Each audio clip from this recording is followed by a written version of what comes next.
Bonjour, je suis très heureuse de vous retrouver dans cette seconde vidéo du programme de challenge Bien démarrer mes préparatifs de mariage en 5 jours.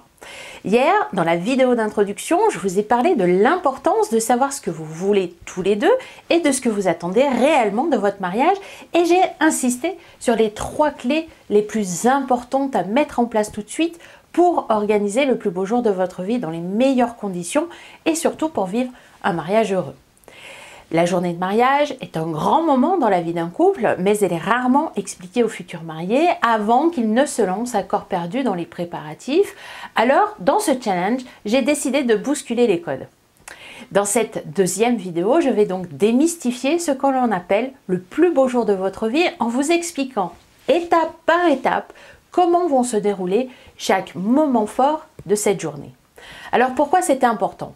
Eh bien parce que je suis intimement convaincu que si vous savez à quoi vous attendre dès le départ, vous lâcherez prise plus facilement tant sur les préparatifs que sur votre journée de mariage.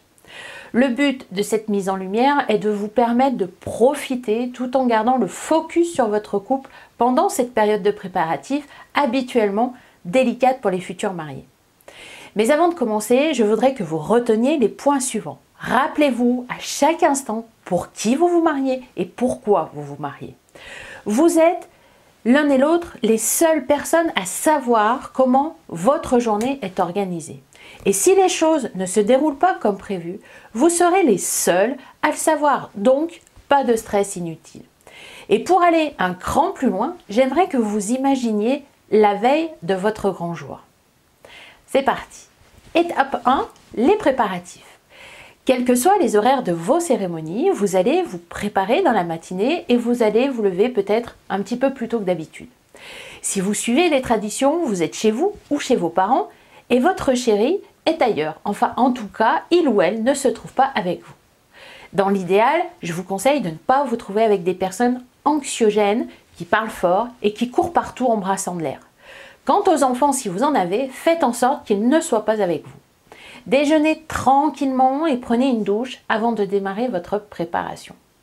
Si vous avez choisi des prestataires à domicile, ce que je vous recommande, organisez la pièce dans laquelle vous allez vous faire dorloter et vous faire habiller. Il faut qu'elle soit fonctionnelle et surtout spacieuse de manière à ce que tout le monde puisse circuler. Si votre photographe vient pour les préparatifs, pensez qu'il y aura des images. Alors faites en sorte que cette pièce soit rangée, mais n'oubliez pas que, comme dit l'une de mes amies photographes, le bazar du jour J fait partie du décor.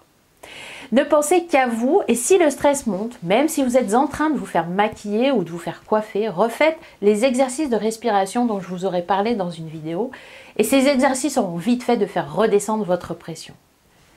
Étape 2, le départ et la rencontre. Vous avez fait le choix de vous découvrir seul dans un endroit à l'abri des regards, ou vous avez décidé de vous retrouver devant la mairie au milieu de vos proches. Quel que soit votre choix, il vous appartient et oubliez tout le reste et laissez la magie s'opérer. Le photographe et le vidéaste sont là pour immortaliser votre histoire, votre plus belle journée. Si vous avez décidé de vous découvrir à l'abri des regards, profitez de ce moment d'intenses émotions et laissez-vous emporter par la magie. Faites quelques photos de couple à ce moment-là, mais prévoyez d'en refaire tout au long de la journée. Vos visages seront de plus en plus détendus au fur et à mesure que les heures passeront. Si vous avez décidé de vous découvrir au milieu de vos convives, le marié arrivera un peu en avance avec votre bouquet pour accueillir les invités. Vous prévoirez d'arriver un peu avant la cérémonie, une dizaine de minutes avant, pour vous laisser le temps de vous découvrir. Saluez quelques personnes, mais ne perdez pas trop de temps, surtout si d'autres mariages sont prévus après le vôtre. Si vous êtes tendu ou si vous n'aimez pas être le centre de la fête, répétez les exercices de respiration discrètement. Étape 3, la cérémonie civile. C'est la plus courte, environ une quinzaine de minutes, mais c'est surtout la cérémonie officielle. Vous pouvez rentrer au bras de votre papa ou d'une personne chère à votre cœur, mais vous pouvez aussi rentrer ensemble avec votre amoureux ou votre amoureuse, main dans la main. Si vous le souhaitez, vous pouvez avoir de la musique. Et si vous n'avez pas prévu de cérémonie religieuse ou laïque, vous échangerez vos alliances devant Monsieur le maire. Il n'y a normalement pas d'échange de vœux, mais vous pouvez demander à prendre quelques minutes si vous souhaitez quand même échanger des vœux.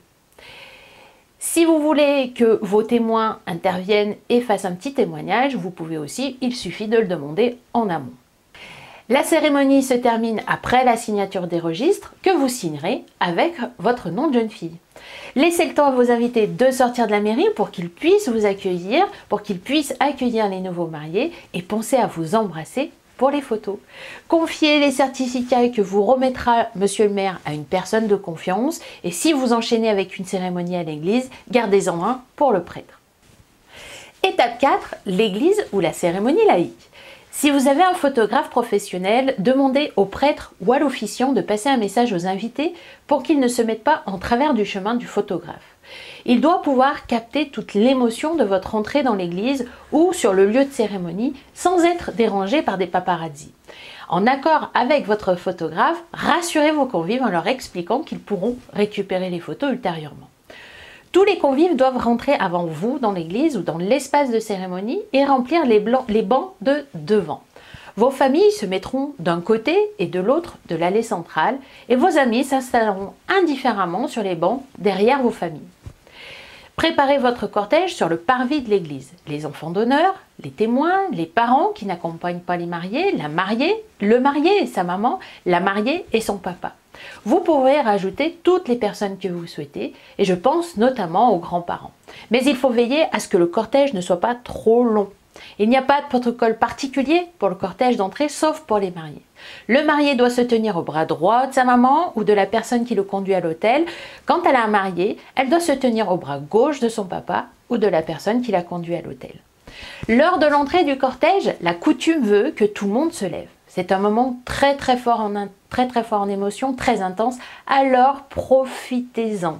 Je vois trop souvent des témoins, des parents, voire des mariés marcher très vite comme s'ils faisaient un marathon. Pas de panique, respirez et prenez votre temps pour remonter l'allée. À l'église, vous serez installé soit dos à vos invités en bas de l'autel, soit sur l'autel, sur le côté, face à vos proches. Si c'est quelque chose qui vous inquiète, demandez à votre prêtre. Durant la cérémonie, soyez à ce que vous faites. Ça se voit sur les photos. Pour le passage des alliances, si vous voulez une photo, faites en sorte que le photographe puisse accéder à vos doigts, même s'il est au téléobjectif. Ou alors, au plus simple, demandez au prêtre ou à l'officiant de cérémonie laïque, si vous faites une cérémonie laïque, de proposer au photographe de s'approcher. À la fin de la cérémonie, laissez le temps à vos invités de sortir de l'église pour qu'ils puissent s'installer en aide d'honneur afin de vous accueillir comme il se doit. Sortez de l'église ou de l'espace de cérémonie tranquillement et savourez, vous êtes enfin mariés. Étape 5, les photos de groupe. C'est un grand moment redouté par les mariés, mais c'est aussi un moment redouté par les invités, quelle que soit la météo. Ou que vous prévoyez de faire vos photos, et si la météo prévoit de fortes chaleurs, prévoyez de l'eau fraîche. Des bouteilles d'eau en 50 centilitres ou d'1 litre avec des gobelets conservés dans des glacières, dans des coffres, suffisent parfaitement. Si vous avez suivi mes conseils, vous avez communiqué la liste des photos que vous vouliez faire, donc vous devriez... la séance photo devrait se passer rapidement de façon à vous libérer pour profiter du vin d'honneur. La séance photo de couple va se passer aussi à ce moment-là. Si vous n'aimez pas être photographié sous toutes les coutures ou si vous n'avez pas envie de quitter vos invités trop longtemps, oubliez la séance de couple à proprement parler et réservez avec le photographe des créneaux de 10 à 15 minutes tout au long de la journée et de la soirée. Vos visages seront de plus en plus détendus. Étape 6, le vin d'honneur. Vous allez enfin pouvoir trinquer. Les invités qui n'ont pas osé s'approcher de vous depuis le début, pour ne pas vous déranger, sont heureux de pouvoir enfin vous féliciter, de pouvoir enfin embrasser les mariés et de voir les alliances. S'ils ne restent pas pour le repas de réception, pensez à leur accorder quelques minutes. À mi-chemin entre le début et la fin du vin d'honneur, pensez à placer le lancer de bouquet, quelle que soit sa forme. Avant la fin du vin d'honneur, invitez les convives de la réception à entrer dans la salle et ceux qui ne sont pas invités y verront l'heure du départ sans qu'on leur dise. Si des invités se sont désistés à la dernière minute et que des places se sont libérées autour d'une table, le vin d'honneur est le moment idéal pour proposer à certaines personnes de se joindre à vous, histoire de ne pas perdre les repas déjà payés.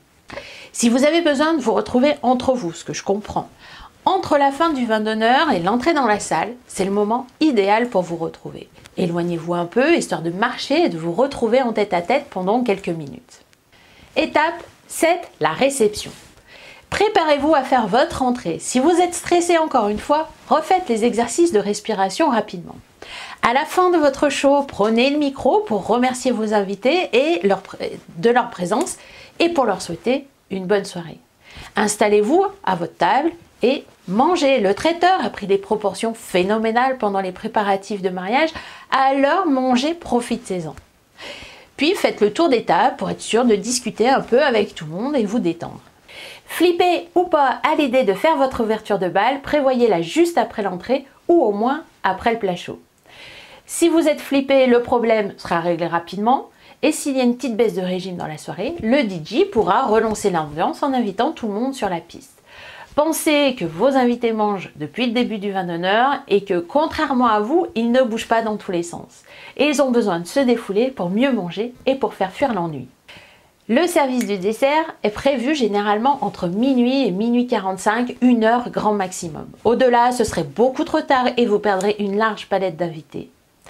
Voilà, c'est fini pour cette deuxième vidéo de challenge et j'espère qu'elle vous permet de mieux appréhender votre journée de mariage. Vous pouvez maintenant commencer à vous projeter, à commencer à imaginer votre journée parfaite. Venez me décrire votre journée idéale dans le groupe et m'indiquer les horaires de vos grandes étapes pour voir si tout est cohérent ensemble. N'oubliez pas que je suis là pour répondre à vos questions que vous allez poser dans le groupe. À demain pour la seconde vidéo.